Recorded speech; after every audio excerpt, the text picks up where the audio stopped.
me wipe the screen off. It's a mess. All right, I'm currently live. I'm gonna give it a couple minutes for some people to join up to see if we have anybody join up, and I also need to get this chat going as well. So give me a second. I don't know if anyone can see my there's chat there. Feel free to ask questions, do whatever. I got one person in here now. I'm going to give it a couple more minutes before I get started. I logged on a little bit early. Still have another minute or two, so.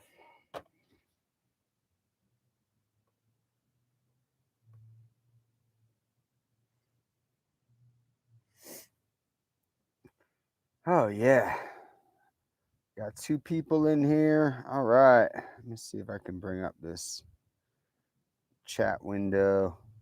I'm still new to this live stuff. I've only done a couple live streams, so I'm kind of figuring this all out. And I'm also right now, I'm in the process of uploading vids to YouTube. So I've been in Chama, New Mexico now for, I guess this is my second day. Yeah, my second day here, and I've been working hard on getting caught up with editing videos and trying to find Wi-Fi good enough to upload everything, which has been a major challenge in New Mexico, might I say. There aren't many places in New Mexico that I've come across with good Wi-Fi. Right now, I'm in pretty good shape because I'm at the public library in Chama, and they have a pretty good Wi-Fi here, so I am able to go ahead and upload videos. I have 2 minutes on this upload left, and let's see if anybody has any questions. Well, I got one person in the room, so let's see. Is it 2:30? It is 2:30. So not a whole lot of people here right now, but if anybody has questions, go ahead and start to fire away on the questions. Um, in the meantime, I guess I am just going to talk. I'll fill everybody in with what's going on. I am significantly ahead of where my videos are on YouTube, and I kind of did that intentionally.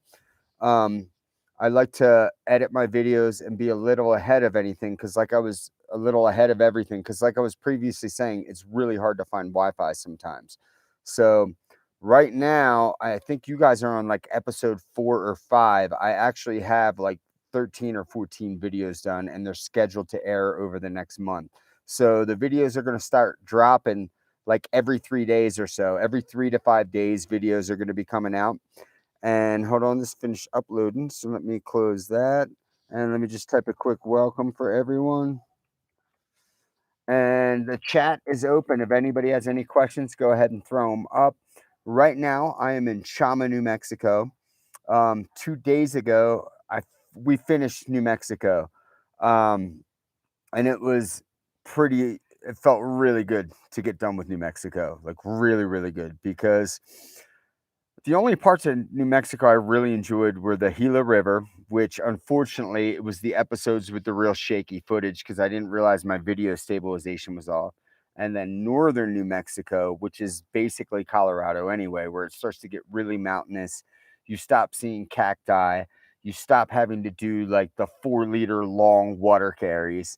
So yeah, it's I'm just really glad to be done with New Mexico. Pockets and I, we busted out, I think, over 51 miles in a matter of like less than 36 hours, just so we could get done with New Mexico and get to the Colorado border. The downside is like right when we got to the Colorado border, the next highway you get to, the closest town is in New Mexico. So we had to hitch right back into New Mexico. And I'm currently in the town of Chama, New Mexico, which is where I picked up my ice axe, my micro spikes, and everything for the Southern San Juans, which we're about to hit, which are still really, really covered in snow. There are a lot of hikers who have gone north up to like Wolf Creek Pass and went into Pagosa Springs, and now people are waiting in Pagosa Springs. Like the bubble was held up in Shama waiting for snowmelt, and now it's 80 miles ahead in Pagosa Springs. So I'm not sure what the plan is moving forward. Like when it comes to the snow, you kind of have to play everything by ear because the weather's constantly changing. Ooh, I got a question. Look at that. How has it worked out bringing a laptop for your videos? It's worked out. Honestly, like if I was using a phone to edit videos, it would take me 4 times longer because my fat fingers don't really work very well on a phone screen. I can't even like text properly without spelling stuff like incorrectly because my stupid thumbs. But yeah, the laptop makes things much, much easier.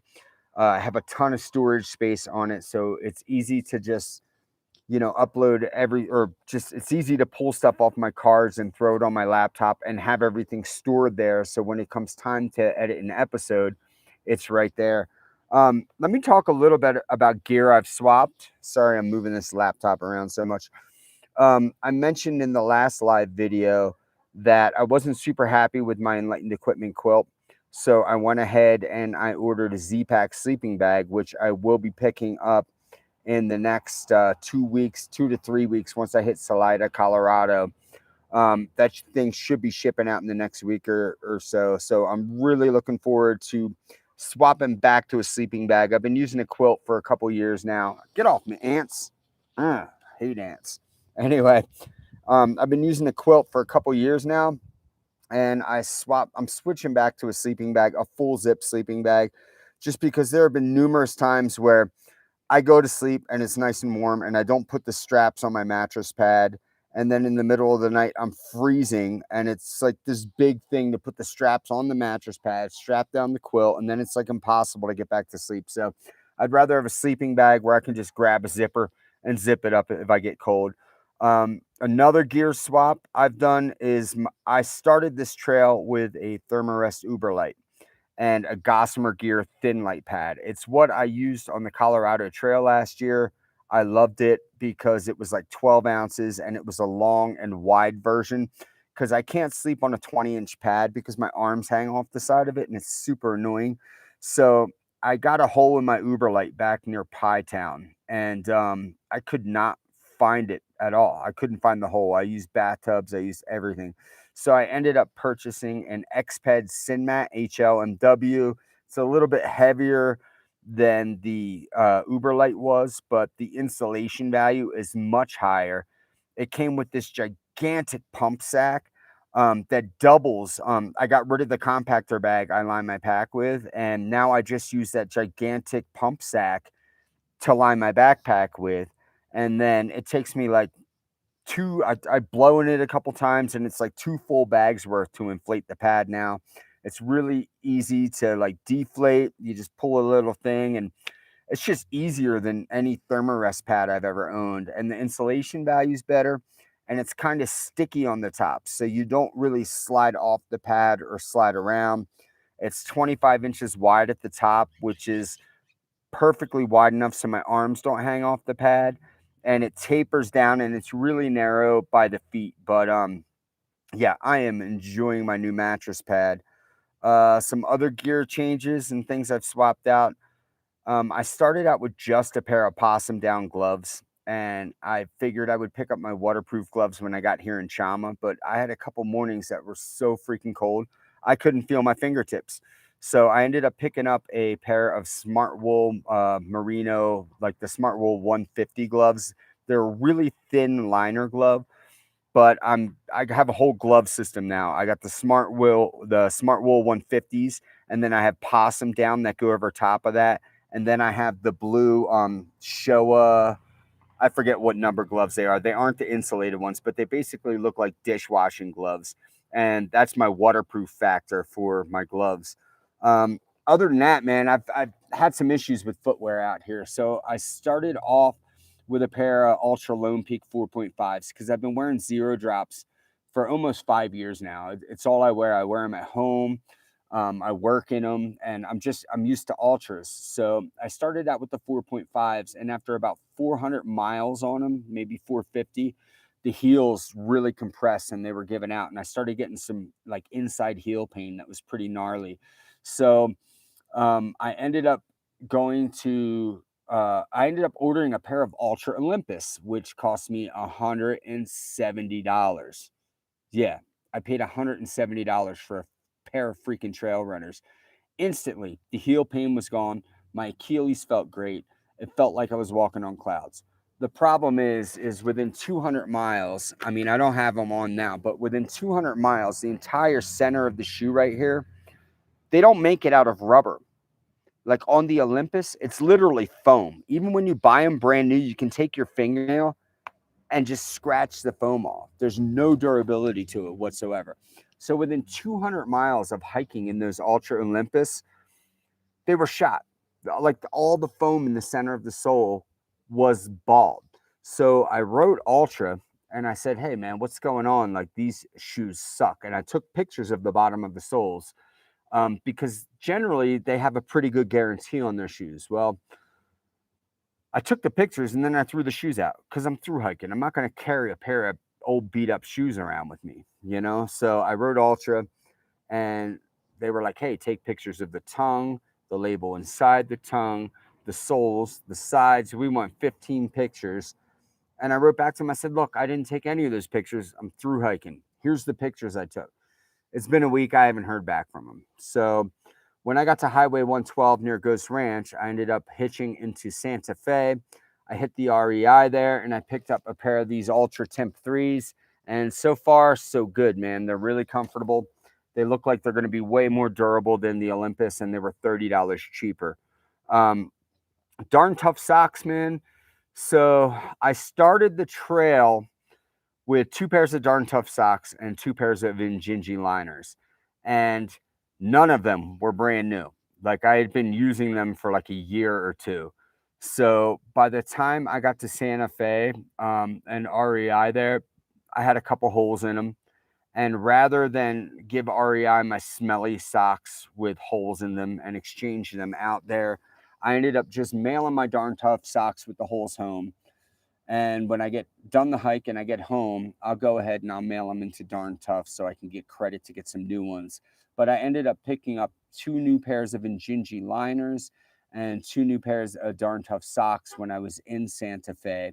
And one of the things that was really cool is since there's so much snow still in the San Juans and stuff, when I got to Highway 112 near Ghost Ranch, Just Jim, Good Fun, Butters, Pockets, and I all decided we were going to take like 4 or 5 days off. So we all hitched into Santa Fe. We rented a car for Memorial Day weekend, and then we drove 8 hours west and did a little CDT side trip. And we drove out to Zion National Park in Utah, and we went and we hiked the Narrows, which was pretty amazing. If you haven't seen the Narrows or you don't know what it is, look it up. It's pretty amazing. It's basically a canyon with really steep walls on either side, and the river flows through the canyon. The Virgin River flows through the canyon, and it's anywhere from like ankle deep up to like neck deep. It even gets, deep enough to where you have to swim sometimes. But if you guys aren't friends with me on Facebook, hit me up, Adam Grizz Ryan on Facebook if you want to see the photos. But I got some amazing photos, and I am putting together a CDT side trip video where it's just Zion, so people will be able to check that out as well. As far as the weather goes, what's up, Double Stack? How's it going, man? I miss you, bro. When we see each other, the CT last year, man. As far as the weather goes, so when I started the hike out in the boot heel, it was brutal. It was really, really hot, and the wind in New Mexico can be relentless. So there was tons of wind, but it was like insanely hot. Like within the first couple of days, it was probably pushing 90 degrees, and it kind of continued that way through the whole boot heel up into the Gila, and then the Gila River, it cooled down a bit. And the further north I got in New Mexico, the colder it's been getting. The past 2 weeks, I'd say when I wake up in the morning, it's probably like mid 30s in the morning. And then it's probably going up to like the high 70s in the afternoon or so. But the mornings are brutally cold, especially because we've been climbing in elevation. Like the past, I don't know, 4 days of hiking, we were hovering right around that 10,000 foot mark. And I mean, two and a half weeks ago, all those areas I've been hiking through were covered in snow.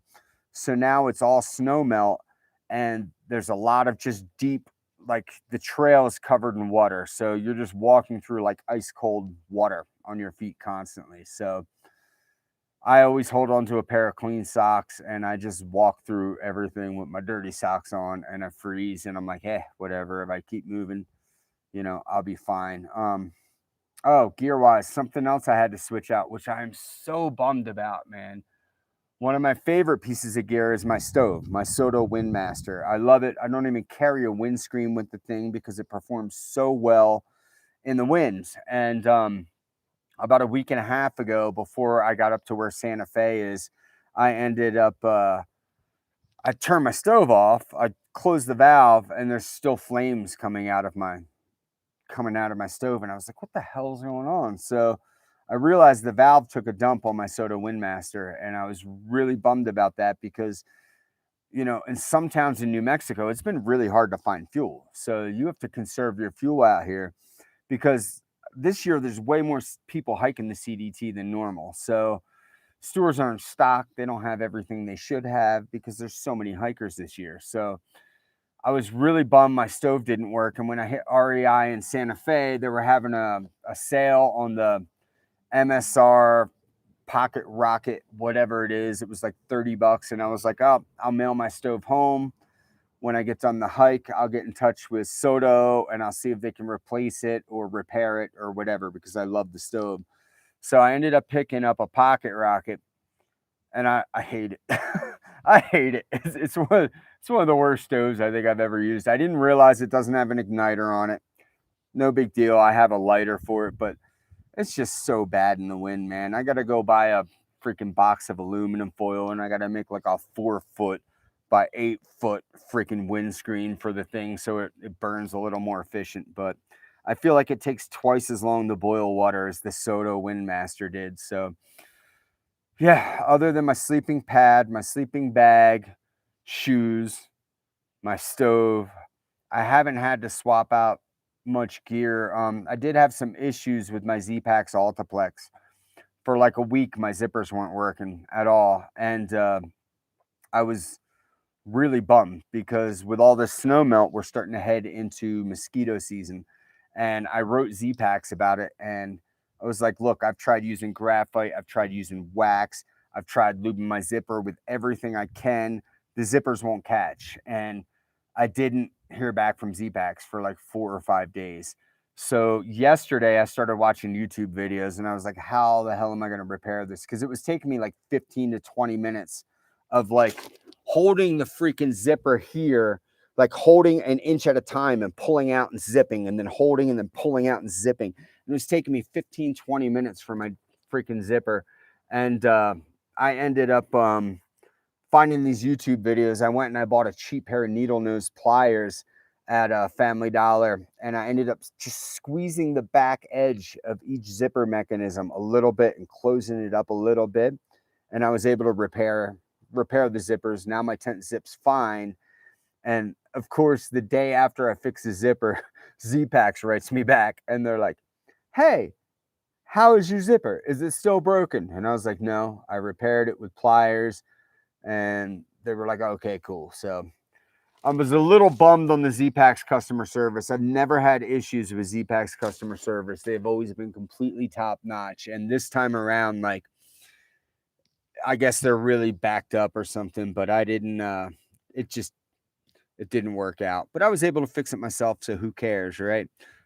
Pocket Rocket 2 Deluxe has an igniter, and I love it. It also has a nice big ring to help with the wind. Well, this is a Pocket Rocket 2, but it doesn't have the igniter, so maybe it's not the Deluxe. All I know is with the Soto Windmaster, the thing I love about it is where the pot supports sit and where the burner is, there's maybe that much room for wind to get in. So it's just the design of the thing, it's just so good in the wind, man. That's the stove that I'm probably going to use for the rest of my hiking days until my knees give out and I got to wear a diaper or whatever. I don't freaking know. Any hikers from our class of 2018 from the AT? What's up? Walk it off. I don't think so. I mean, I've run into one or two other hikers out here. No, I've run into 5 or 6 hikers that have done the AT out here, but there's a lot from 2019 that are out here. I think I've run into one other hiker who hiked in 2018. I think just Jim may have done it in 2018, but yeah, nobody from like my tramily. Ham was out here. He was out here for a week or two, but he ended up getting off trail.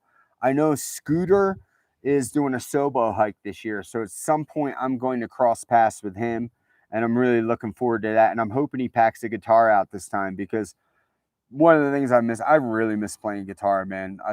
If I wasn't carrying this freaking laptop with me for editing, I have a little orange wood travel guitar, and I would have that out here with me right now because other than one electric guitar that I saw in Pie Town at the Toaster House, there hasn't been a guitar anywhere on this trail, and it's so disappointing because I really, really miss playing.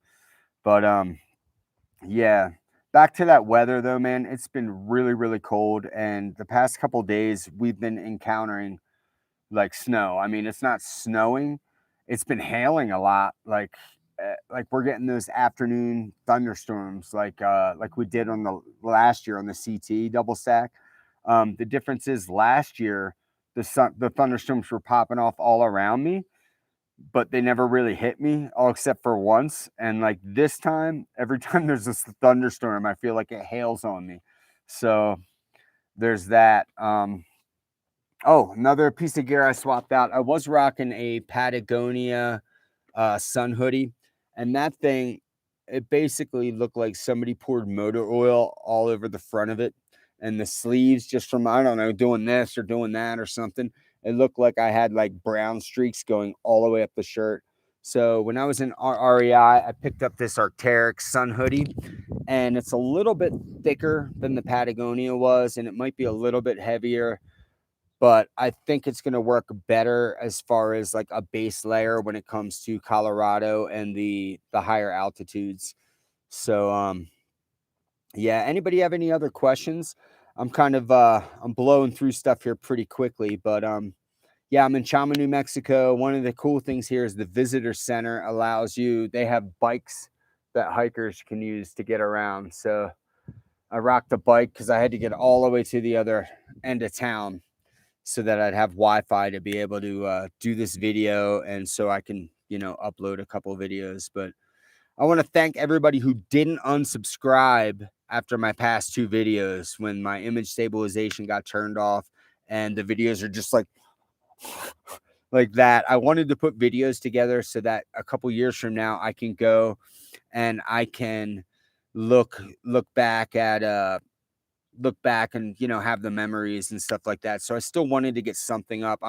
And I still feel bad because I watch those videos now and I'm like, oh my god, if I watched somebody's video and it was constantly doing this on YouTube, I'd unsub immediately. So let's see. Hi there from the UK. Pocket Rocket is my standard backpacking kit, but then we really cook outside. We rarely cook outside because the weather is so crap. Me and my wife are planning to do the Colorado Trail next year.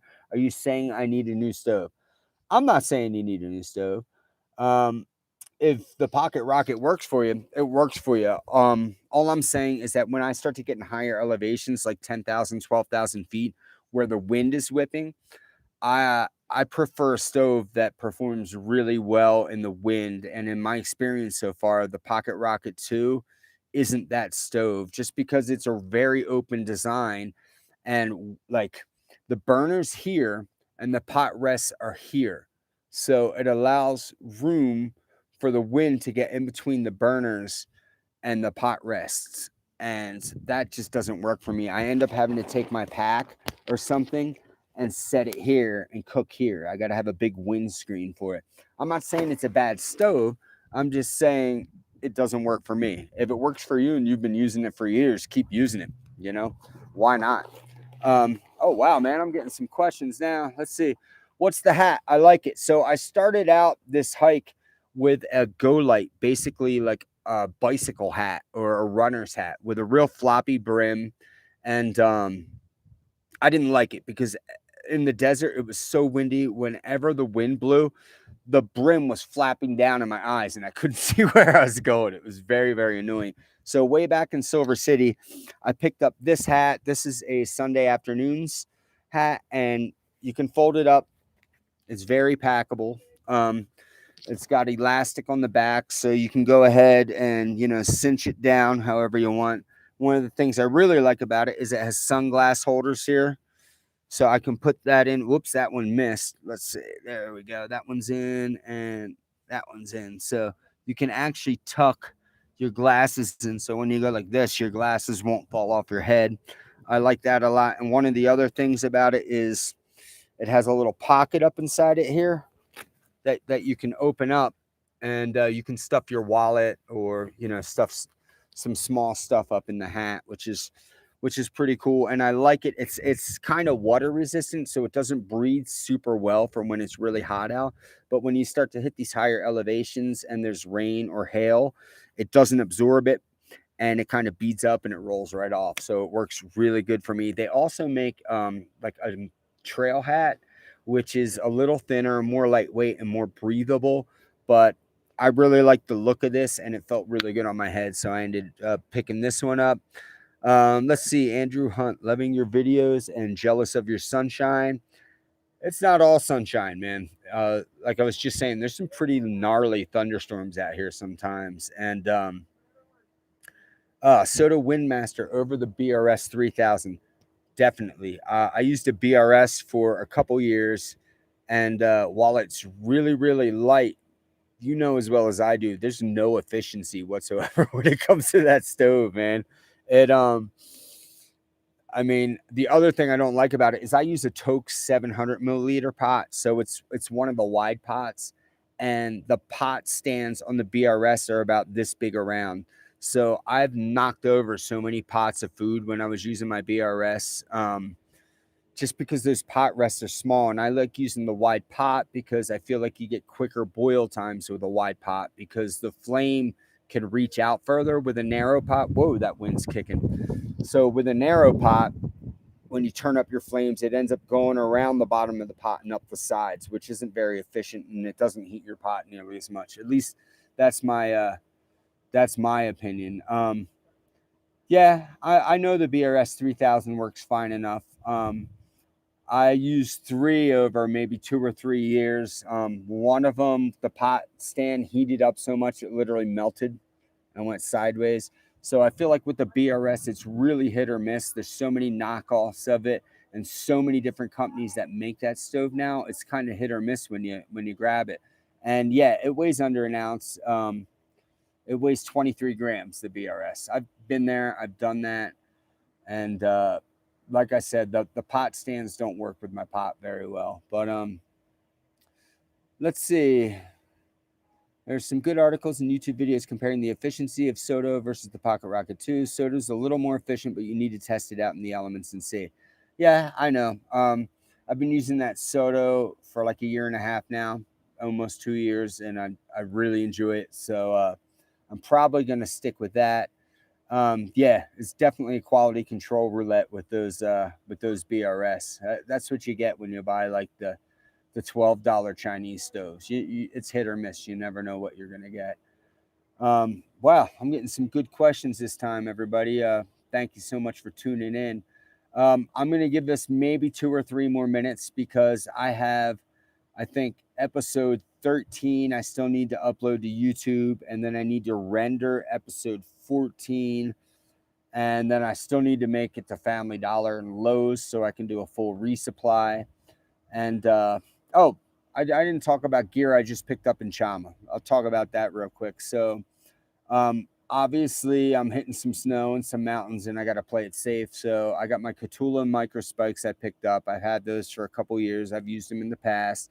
And then I also just bought a Camp Corsa ice axe. The thing weighs like 9 ounces. It's a 70 centimeter, and I'm really stoked. I got that on clearance at REI, and it was only like $100, but the thing weighs 9 ounces. Some ice axes are like well over a pound. And, since I'm carrying a freaking laptop, I figured I may as well spend a little more money and get the lightest things I can. The only downside to the ice axe is I've never used an ice axe in my life. So I'm gonna have to find a hill, something kind of like that where it's not too dangerous, where I can just run and jump off the side of the hill and try to stop myself with the ice axe. And I'm gonna have to kind of teach myself how to self arrest. So yeah, that's going to be exciting. Oh, I got another question here from Midlife Adventures. What's up, man?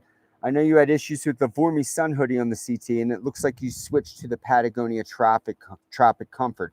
How do you like it? Does it control odor? So, I mean, it's a pretty well-known fact that merino wool is going to handle odor much better than any synthetic hoodie you're going to get. Um, I with the Vormy, it was comfortable. It breathed pretty well, but it was just I guess the durability of it, which I really questioned. I mean, I had to send the thing back to Vormy twice before I even took it out on the CT for repairs. And that's just like when I was wearing it around the house. Like I didn't even do anything strenuous. Um, so I did switch to that Patagonia Tropic Comfort hoodie, and I love that shirt. I really do. It washed, all the odors for the most part came out of it, but granted, I only put about 600 or 700 miles on that thing, and I'm kind of an animal when it comes to eating. So I mean, that thing was nasty. Like I felt like it was getting hard to get hitches because I just looked like a homeless vagrant wearing that thing. I did have a brand new Patagonia Tropic Comfort hoodie at home that I could have had mailed to me. But when I was at REI in Santa Fe, I went to buy one and they had no Patagonias in my size. So it came down to either a cool or this Arc'teryx that I'm wearing now, and the Arc'teryx was on sale. I saved like $30 by buying this shirt, and I ended up just picking this up. And so far, so good. Like I said earlier, it's a little thicker than the Patagonia Tropic Comfort, but I think that's going to actually help me out in Colorado in the higher elevations because it's probably going to be a little bit warmer. I also, it's got the thumb loops just like the Tropic Comfort. It's got it comes up pretty high here, which I like because there have been several times I forgot to bring a mask with me going into stores, and I just go like that, and everybody's okay with it. It doesn't have a button here like the Tropic Comfort though, so that's really the only big difference. Zakora, yes. Is any trouble navigating the trail? Oh yeah. Don't even get me started with gut hooks. On every other trail I've been on, gut hooks has been unbelievable. The AT, the PCT, the Colorado Trail, gut hooks is always spot on. It might have you off trail a little bit, but it's always been great. Out here on the CDT, gut hooks doesn't work for any of the alternate routes, and there are so many alternate routes. So in order to see elevation or distance on the alternate routes, you have to go into gut hooks and you have to create a custom route. And then there are times where you'll open up the topo map on gut hooks and you'll see a dotted line that says CDT. And then you see the red line that gut hooks calls the CDT. And they'll be a quarter mile to a half mile apart sometimes. And you're like, oh my God, I'm off trail. But you're not on trail because you're still seeing markers. And like gut hooks is not nearly as reliable out here as it is on other trails. The other issue I had with it is in the whole beginning of the trail, when I was in the boot heel, just starting out, like at the Mexican border, in my list view, it was showing me the Gila alternate, which was like 200 miles ahead of me. And it was just all interspersed in the list view. And it made the list view in gut hooks unusable. It was absolutely horrible. So, yeah, gut hooks.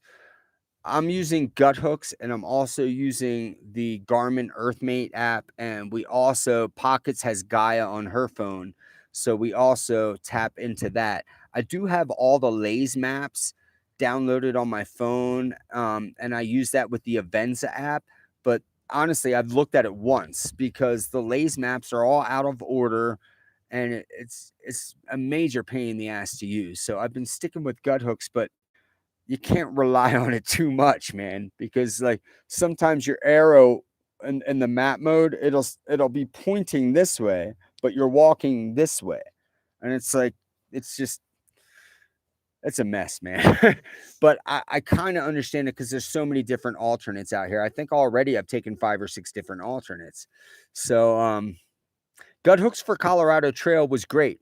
Um, and yeah, the InReach Mini is great. I have an InReach Mini, and to be honest with you, I don't know if I would bring it on another hike. I kind of got scared into the hype where I was like, "Oh my god, I got to have this SOS device," but I'm not that far from towns, and I've had a ton of phone signal with my Verizon phone out here. So, and there's so many people on the trail this year. It's not like you go a whole week without seeing somebody. So, basically, I've been using my InReach Mini. I just turn it on at night, and I ping myself and give myself a satellite location. So if I want to do any of the Google Earth intros, for my YouTube videos, I have my GPS location where I was every night of the trail, and I can kind of use that to help me do the intros. But to be honest with you, not all my videos are going to have those intros in them because it takes a little bit of time to enter all the GPS and do all that Google Earth like tour stuff, and then you have to render that, and then I have to take it into another app and render that before I can put it into my video app. And it's really time consuming to do those. So if I have really good Wi-Fi and if I have the time to do those intros, I'm still doing them in the videos, but don't expect them to be in every video. As far as what's up, Nick R? As far as animals, I haven't seen any bear out here. No bear. I've seen a whole bunch of elk. And those things are freaking massive. They're almost it's like in between. Here's a deer, here's a moose, here's the elk. They're big. So I've seen a bunch of elk. I've seen a bunch of white-tailed deer. I've seen 2 snakes and a grouse. And that's about it as far as wildlife goes. I haven't really seen much else. And it's kind of surprising because Pockets and I, for the most part, we wake up early. We're hiking by like before 5:30 in the morning every day. Sometimes we're up at 3 and we're hiking by 4. It really depends. But let's see, if you do 3 5-mile hikes in a day, how set will you be for water on the Colorado Trail? So I don't know how 3 5-mile hikes relates to getting water on the Colorado Trail. Just know there's maybe one section of the entire CT where you're gonna have to worry about water because I mean there's snow melt everywhere. There's ice cold water. All the streams are always going to be flowing. There's one section, it's well before Lake City. I don't remember the name of it, but where it's just cow pastures, a ton of cow pastures, and there's muddy, crappy cow water. And I did a 30-mile day through that section because I didn't want to drink cow water and I wanted to get to like nice flowing water. But at this point, I'm drinking so much cow crap water on the CDT, it doesn't even bother me. It's like, whatever. Oh, yeah, the 5-mile breaks. Yeah, so I kind of still stick to that out here. Like every 5 miles, I stop, I take a 10 or 15-minute break, and then I continue with 5 miles. I think that's just on the CT, especially when you're first getting started and you're starting near Denver around 6 or 7,000 feet and you're working your way up to 10, 12, 13, whatever. It's really good to take those breaks, and you really got to make sure you stay hydrated out here. One thing like I've learned out here on the CDT and last year on the CT is it's not how much water you drink in a day as far as staying hydrated. It's how much you're drinking every hour to 2 hours. So I've drank a gallon of water in a day and still felt really dehydrated at the end of the day because I drank all that water early in the day. So, and yes, Nick R, I filter everything. Like even if it's well water, I filter it because I've had Giardia once in my life and it sucks. It's horrible. Like I never want that again. And I only pack a certain amount of toilet paper out with me each time. And I do have the backup travel bidet with me. But yeah, I'm not trying to get Giardia. And it takes 30 seconds to filter a liter of water. Like how lazy can you be? So um yeah, I filter just about everything unless it comes out of a faucet. And even then, still sometimes I filter it just because I carry clean bottles and a couple dirty water bags, but I don't have any dirty water bottles at all. Anyway, guys, I'm about 40 minutes deep in this video. And this is like way longer than anything I usually do. I appreciate all the questions, everybody. I'm gonna say this one more thing, outdoors transient. I'm anti bee free. I don't like the Hydro Pack bladders. I don't like Cenox. I don't like the material any of those companies use on their bags. And the reason I don't like them is because, in my experience, you fill one of those bags with water, and if you don't filter it right away, if you just set it in the side pocket of your backpack and the sun beats on it for 15 minutes, all your water tastes like rubber and it all tastes like plastic. So I don't mess with those bags. I use the 2 liter Evernew bags. They thread perfectly onto the Sawyers, and I use them. If anybody wants to know my opinion on the Katadyn Bee Free versus the Sawyer Squeeze, just go to my channel, check out the comparison I did of the two, and you'll know my opinion on the two. I feel like the Bee Free is great for a weekend hike, but it's not a filter for a through hike. So, everybody, thank you so much for tuning in. I really appreciate it. I appreciate all the support. If you guys could share my videos when you watch them, that'd be awesome, man. I'm trying to get that subscriber count up, try to make a little bit more of that YouTube money so that maybe I can afford a hotel room every month or something out of it. You know what I mean? But I really appreciate all the support, man. And just seeing all you guys ask these questions makes me know, like, oh wow, people are watching this stuff and all the work I put into it is totally worth it. So I really appreciate it, everybody. And thanks for tuning in. Tune in every 3 to 5 days. There's going to be a new video coming up. So everybody have an awesome day, and thanks for tuning in, man. Mahalo, everybody.